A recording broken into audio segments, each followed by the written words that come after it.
What is up, guys? Welcome back to another episode. My name is Jesse James, and today I'm going to take you through my video editing setup that allows me to turn around professional level projects from anywhere in the world. And you know, it all has to fit inside of here. Plus camera gear, tripod on the bottom, gimbal on the side, and some extra clothes and maybe a pair of shoes.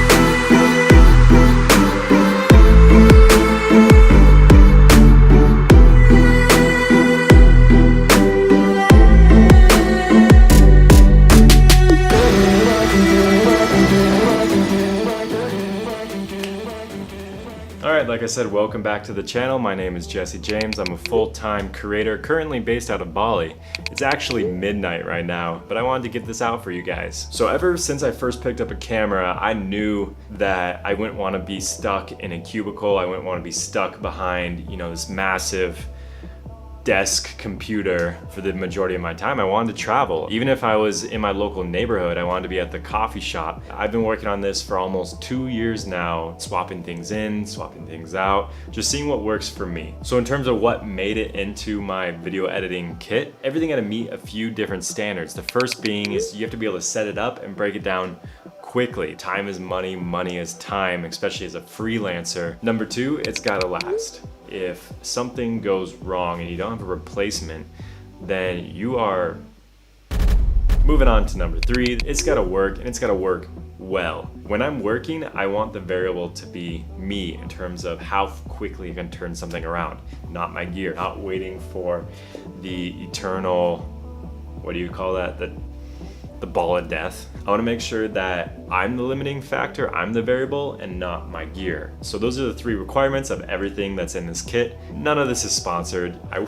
I wish it was, but none of this is sponsored. It's just what works for me. Everything that I talk about today, I'll include a link below so that you guys can go check it out if you're interested. So first things first, we got the laptop. So this is a 2019 15-inch, 2.3 gigahertz i9, put 32 gigs of RAM in here. It's a 500 gigabyte solid state drive. I would have gotten the 1 terabyte. However, my flight was leaving the next morning and this is all they had. If you have a little extra cash and the opportunity to, I would also recommend getting a 1 terabyte internal SSD installed if you get a laptop. I was a Dell fanboy before this. However, and I'll do a different video on this, for a few different reasons, I finally switched back into Apple. I did have to trade in my firstborn son to purchase this. However, this is my career and you gotta invest in what's gonna allow you to get the projects done the quickest. This right here, incredibly important, travel adapter. There's nothing worse than arriving in a new country. It's always like 2 a.m. in the morning,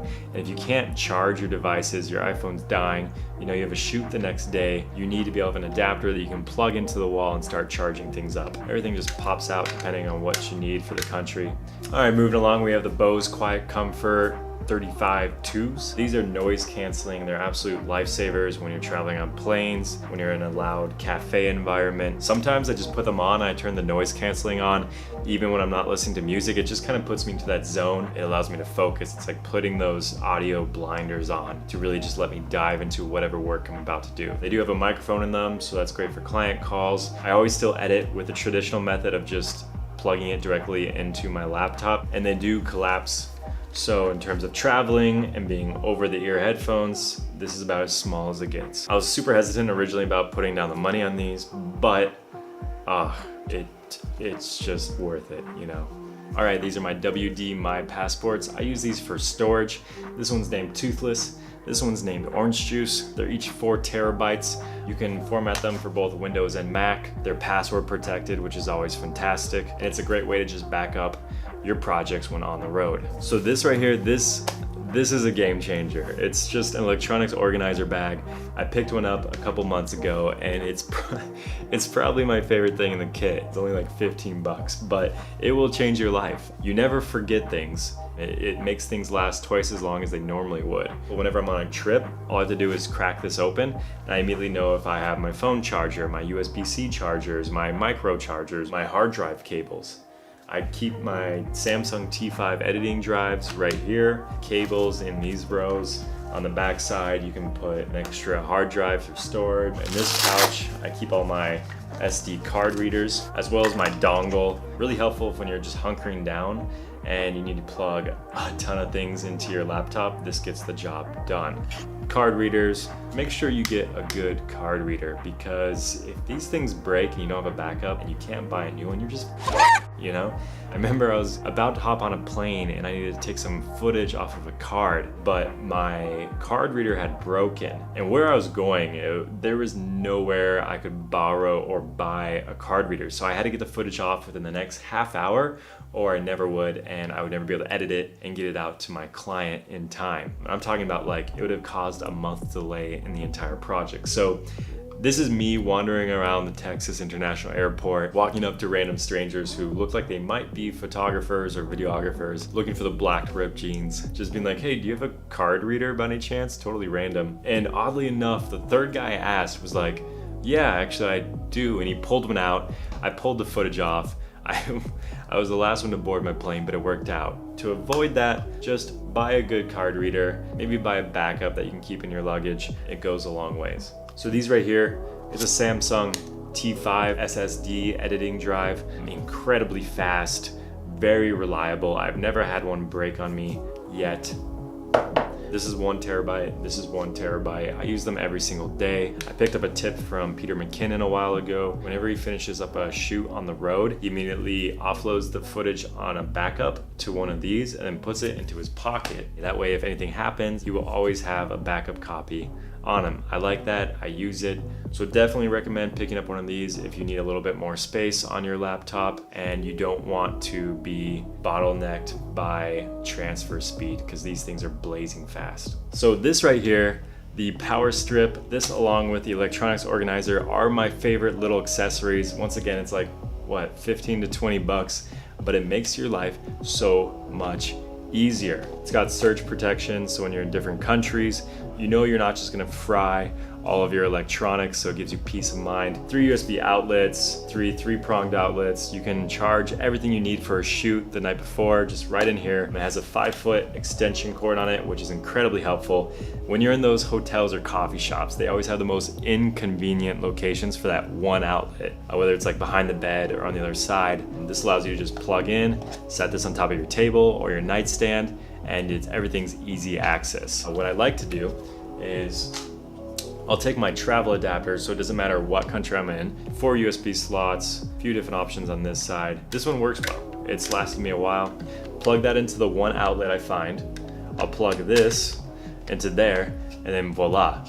I can plug in 6 things and start charging and prepping for my shoot tomorrow, or start working at my mobile editing station. Oh, last but not least, it doubles as a phone stand. Who thinks of these things? It's incredible. Genius. Literally genius. This is my Anker portable charger. Well, not necessarily for editing. I use this all the time for charging my phone, for charging my headphones, for just keeping things alive when on the road. It's incredibly small, but I can recharge my phone like 2.5 times on this. It's a total lifesaver. And this is a mouse that I've had for as long as I can remember. It's like a $15 mouse off Amazon. I got this in college for gaming. I will use this mouse until it dies. I've looked for so many reasons to give it up, but it works. If it works, keep using it until it doesn't. And as long as your equipment is doing the job, as long as it's allowing you to get projects out, as long as it's allowing you to get things done, there's really no need to have the latest and greatest. Here you go, laptop protection case. Protect your child, put it in here. This is like the same thing as buying like a $2,000 to $3,000 Canon legacy lens and then not putting a protector on it. You gotta protect your gear. It takes care of you, you take care of it. Here's another little one that, while not quite video editing related, I take this everywhere with me. I've always got music playing in the background, whether I'm editing, whether I'm on the beach with some friends, whether I'm on a shoot. Especially actually shoots, it's always good to have some music to help set the energy and the tone. It's waterproof, it's got like 12 watts. The sound is actually incredibly good, considering that's coming out of this little music box. Charges quickly, I think it has like a 24-hour playtime, but love this thing to death, goes everywhere with me. What is life without a little bit of good music? Mousepad makes things go smoother. It's a simple one, but it's essential, man. It has the wrist support. When you're working 8 hours a day, you gotta look after that. A lot of mouse pads have some weird gel backing on it and it cracks after it's been folded up or thrown in your backpack a few times. This one, it's cheap, but it just keeps going. It lasts forever. It doesn't crack. It's those little things that all add up and it just make your life so much better. So this thing, it's called the Roost. I love it. It's a laptop stand. Folds up. It's like this size. You can slide it into your backpack. It saves your back and it saves your neck. We do a lot of editing. When you think about it, if you're staring down at your laptop for 8 hours a day, 5 days a week, 365 days a year, that's gonna take a toll, especially when you're just in the same hunched position. So this elevates things, it puts it at eye level, and keeps everything ergonomical. Keyboard down here, mouse over here, screens at your eyesight, it's good to go. So this right here, it's a foldable keyboard, so that when you're working on a Roost, your eyesight's up here, but you don't have to be up here with your hands. You can bring them down here with your mouse, pops out. This one's actually for Windows. This is right before I switched over to a Mac. I'm still waiting for my Mac keyboard to arrive, but if you're working on a Windows laptop, cannot recommend this one enough. It starts like this, comes out like that. It's like a little transformer. I love little gadgets like that, it makes me excited. And then of course, the case that it comes in also doubles as a phone stand. Would you imagine that? Once again, if you're using an Apple, do not buy this. This was for my Dell laptop, but like I said, if you have a Dell, pick one up, pick up a Roost. It's a great combination.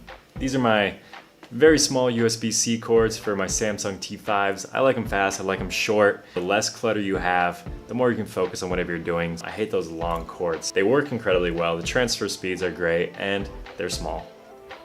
One last little bonus one for you guys. It's a USB 3.0 to USB-C converter. I love these little guys. I always have a couple of them lying around in my gear bag. You can plug anything like a card reader or a mouse into them, and then you avoid having to set up an entire dongle just to plug it into your MacBook Pro. It's like $5 for a pair. That wraps this video up. This is all the gear that I use on a daily basis to turn my projects around. Once again, you can find everything that we talked about today in the links below in the description. All right, guys, enjoy the rest of your day, and I will see you around in the next video.